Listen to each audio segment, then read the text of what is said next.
SRMPR global ரயில்வேஸின் சென்னையிலிருந்து சீரடிக்கு மே மாதம் 9ஆம் தேதி 5 நாட்கள் ஆன்மீக சுற்றுலா. முன்பதிவுக்கு 8008000800. முரசொலி அறக்கட்டளை தொடர்ந்து அவதூறு வழக்கை ரத்து செய்ய கோரி மத்திய இணையமைச்சர் எல் முருகன் தாக்கல் செய்த மேல்முறையீட்டு மனு கோடை கால விடுமுறைக்கு பின் உச்சநீதிமன்றத்தில் விசாரணைக்கு வருகிறது.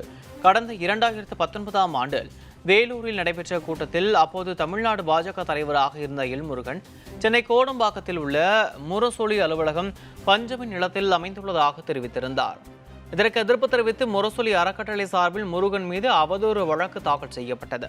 இந்த வழக்கை ரத்து செய்ய கோரி மத்திய இணையமைச்சராக இருக்கும் எல் முருகன் தாக்கல் செய்த மனுவை சென்னை உயர்நீதிமன்றம் தள்ளுபடி செய்ததோடு விசாரணையை 3 மாதங்களில் முடிக்குமாறும் சிறப்பு நீதிமன்றத்துக்கு உத்தரவிட்டிருந்தது. இந்த உத்தரவுக்கு எதிராக எல் முருகன் தாக்கல் செய்த மேல்முறையீட்டு மனு உச்சநீதிமன்றத்தில் இன்று விசாரணைக்கு வந்தது.